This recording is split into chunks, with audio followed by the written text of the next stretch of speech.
పెహల్గాం ఉగ్రదాడికి భారత ప్రభుత్వం ఇప్పుడు పాకిస్తాన్ మీద ప్రతీకారం తీర్చుకుంది. భారత సైన్యం పాకిస్తాన్లో ఉన్నటువంటి ఉగ్రవాద స్థావరాల మీద, అలాగే పాక్ ఆక్రమిత కాశ్మీర్లో ఉన్నటువంటి ఉగ్రవాద స్థావరాల మీద ఈరోజు మెరుపు దాడులు చేశారు. ఈ మెరుపు దాడుల్లో దాదాపు 80 మంది ఉగ్రవాదులు హతమైనట్లుగా కొన్ని వార్తలు వస్తూ ఉన్నాయి.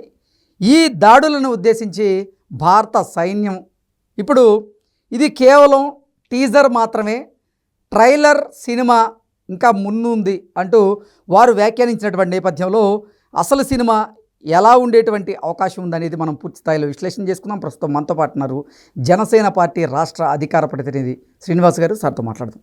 సార్ నమస్తే. సార్ నమస్తే. భారత్ పాకిస్తాన్ ఊహించని విధంగా మెరుపు దాడులు చేసింది. ఆ మెరుపు దాడుల్లో ఉగ్రవాదులు ఖతమయ్యారు. ఇది కేవలం టీజర్ మాత్రమే, ట్రైలర్ అసలు సినిమా ముందుంది అంటూ మన సైన్యం తెలియజేస్తుంది. ఏంటి సార్ అసలు సినిమా ఎలా ఉండబోతుందంటే ఏం చెప్తారు? కృష్ణ గారు, దాదాపు 14 రోజుల తర్వాత పహల్గాం ఉగ్రవాది దాడి జరిగిన తర్వాత భారతీయులు అందరూ ఎదురు చూస్తున్నారు ఏం జరగబోతుంది ఏంటి అన్నది. మనకంటే ఆతృతగా పాకిస్తాన్ ఎదురు చూస్తుంది. భారతదేశం ఎటువంటి నిర్ణయాలు తీసుకోబోతుంది, ఎటువంటి యుద్ధం చేయబోతుంది, ఏ విధంగా ఉంటుందని చాలా ప్లాన్డ్గా ముందు నదీ జలాల యుద్ధంతో మొదలుపెట్టాం. సింధు జలాల ఒప్పందాన్ని రద్దు చేసుకుంటూ వచ్చి తర్వాత దౌత్యపరమైనటువంటి యుద్ధం కూడా చేసుకుంటూ వచ్చాం. మీరు చాలా గమనించండి సార్, నిన్న కూడా ఐరాస ప్రతినిధుల్లో భద్రతా మండలిలో అక్కడ కూడా పాకిస్తాన్కి సంబంధించినటువంటి అధికారులు ఎన్నో రకాలుగా వాళ్ళే కావాలనే మీటింగ్ పెట్టించుకుని అబాస్ పాలయ్యారు. భారతీయకి సంబంధించినటువంటి అధికారులు చాలా చక్కగా ఏం జరిగింది, మా భారతీయ పౌరులు ఏ విధంగా చనిపోయారన్నది చాలా వివరంగా ఇచ్చి పాకిస్తాన్ ఏ విధంగా ఉగ్రవాదాన్ని పెంచి పోషిస్తుందన్నది చాలా వివరంగా చెప్పుకుంటూ వచ్చారు. అంటే లేపు తరించుకుంటూ ఉంటారు చూసారా, అలా జరిగిందన్న పాకిస్తాన్ పచ్చిగా చెప్పాలంటే. దాంతోపాటు అంటే దౌత్యపరమైన యుద్ధం అయింది, నీటి యుద్ధం అయింది, ఇప్పుడు అసలు యుద్ధం అంటే ఏంటో చూపించారు.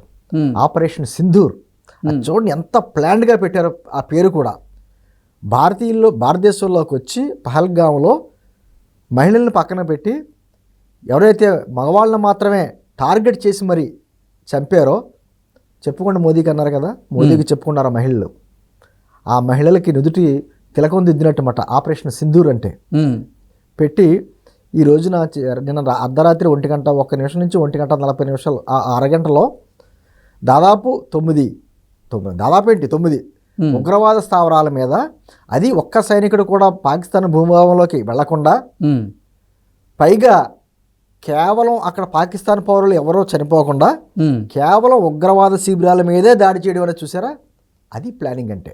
ఎందుకంటే ఇప్పుడు ప్రపంచంలోని ఏ దేశం కూడా పాకిస్తాన్కి సపోర్ట్ చేయడానికి రాదు ముందుకి. ఎందుకంటే మీ పౌరుల మీద ఎక్కడే దాడి జరగలేదు, మీ పాకిస్తాన్ సైనికుల మీద కానీ పాకిస్తాన్ పౌరుల మీద కానీ సైనిక స్థావరాల మీద కూడా దాడి జరగకుండా ఉగ్రవాద శిబిరాల మీదే దాడి జరగడం ఉంది.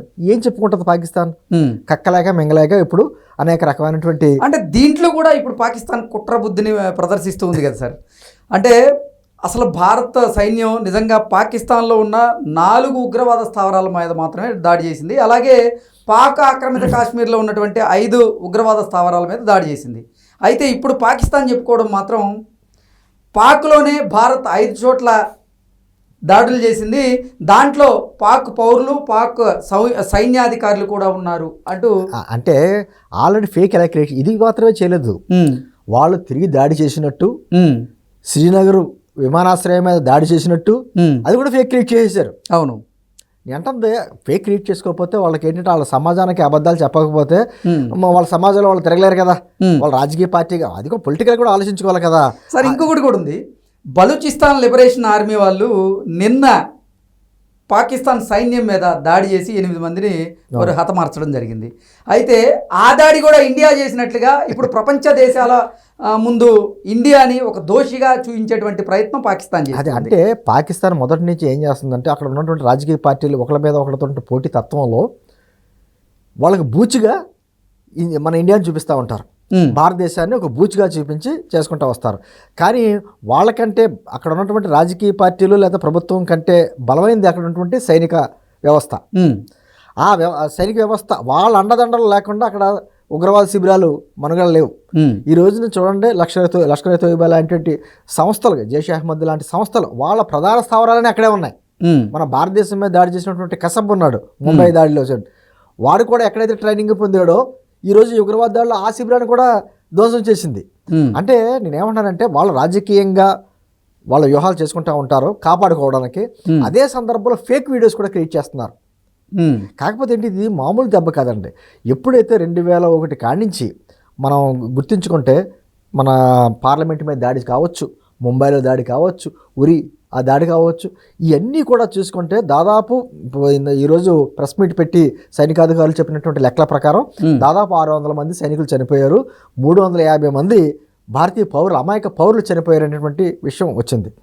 అయితే దీన్ని ప్రతిసారి శాంతి శాంతి శాంతి శాంతి అని కూర్చుంటే కుదరదు, ఇక దీనికి శాశ్వతమైన పరిష్కారం కనుగొనాలి అనే ఉద్దేశంతో ఈ రోజున ఏదైతే పహల్గామ్ ఘటన తర్వాత తీసుకుంటున్న నిర్ణయాలు చూడండి, అది డ్రోన్ దాడి, సూసైడికల్ డ్రోన్స్ అంటారు అవి. అంటే మనుషులకి ఎవరికి ఇబ్బంది ఉండదు. 1,40,000 యూరోస్ ఒక్కొక్క డ్రోన్ ఖరీదు. టార్గెటెడ్గా చెప్పి కొట్టినట్టు కొట్టారు. ఈ రోజున మన భారత సైన్యాధికారి కూడా ఆయన కూడా పెట్టాడు, సినిమా ఇంకా ముందు ఉంది, చాలా బాకీ ఉంది ఇంకా అని చెప్పేసి అని పెట్టారు. నిజంగా వాస్తవం.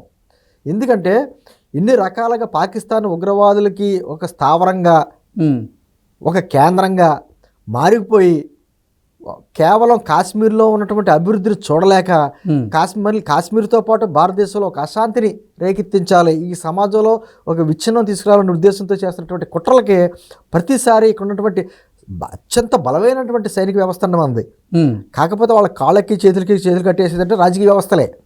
అది శాంతి పేరు మీద కావచ్చు, లేకపోతే రాజకీయ కారణాలతో కావచ్చు. ఇక నరేంద్ర మోడీ గారి నాయకత్వంలో అటువంటి పప్పులు ఉడకవు అనేటువంటిది చెప్పే ఉద్దేశంతో ఈరోజు జరుగుతుంది. చాలా ప్లాన్డ్గా, దౌత్యపరంగా. ఆల్రెడీ నిర్మలా సీతారామన్ కూడా అంతర్జాతీయ ద్రవ్య INB అంటారు, అక్కడ కూడా వెళ్ళి పాకిస్తాన్కి ఎటువంటి సహకారాలు అందించొద్దు, అంటే మనీ పరంగా అటువంటిది కూడా చేయొద్దు అనేటువంటి విషయం కూడా ఆవిడ చెప్పడం జరిగింది. అంటే అన్ని రకాలుగా పద్మవ్యూహంలో పెడతారంటారు చూసారా, ఈరోజు పాకిస్తాన్ అలా పద్మవ్యూహంలో పెట్టింది భారతదేశం. అంటే కేవలం ఏదో దాళ్ళు చూపించి చేసినట్టు కాకుండా, అంటే ఇందా చెప్పినట్టుగా దౌత్య పరంగానో, నీటి పరంగానో, ఓ పక్క నుంచి సైనిక పరంగా పాకిస్తాన్ ఏదో ప్రగల్భాలు పలుకుతుంది. ఇందాక ఒక స్టేట్మెంట్ ఇచ్చారు వాళ్ళ సైనికాధికారి, ఇంతటితో ఆపేస్తే భారత్ సరి, లేకపోతే మాత్రం శాఖ మంత్రి, లేకపోతే మాత్రం మేము ప్రతీకార దాడులు చేస్తాం అనేటువంటిది ఏదో అంటే కక్కలాక మెంగలాగా చెప్తారు చూసారా, అటువంటి కారణాలు చెప్తున్నారు. కానీ నేను అనుకోవడం ఇది ఇంతటితో ఆగదు, ఇది కామా మాత్రమే. పాకిస్తాన్ మళ్ళీ కోలుకోలేని దెబ్బ, ఊహించిన దెబ్బ ఎటువంటిది ఉంటుందో అన్నది మరికొద్ది గంటల్లోనే మళ్ళీ చూడబోతున్నాం. ఓకే, ఖచ్చితంగా మరికొద్ది గంటల్లోనే. మరి ఇంకొక వార్త, ఈ ఆపరేషన్ సింధూర్ రాత్రి జరిగింది. ఆపరేషన్ సింధూర్ పార్ట్ 1 మాత్రమే, పార్ట్ 2 ఉండొచ్చు, పార్ట్ 3 ఉండొచ్చు. హిట్ సినిమా వస్తుంది చూసారా, హిట్ 1, హిట్ 2, హిట్ 3 అన్నట్టుగా వెర్షన్స్ చాలా ఉన్నాయి. ఇది ఆపరేషన్ సింధూర్ అన్నది పార్ట్ 1 మాత్రమే నా ఉద్దేశంలో. ఖచ్చితంగా ఆపరేషన్ 2 ఇంకా భయంకరంగా ఉండబోతుంది. పాకిస్తాన్ వాళ్ళకి మాత్రం కోలుకొని దెబ్బ ఉంటుంది మాత్రం చెప్పగలం. Okay sir, thank you so much.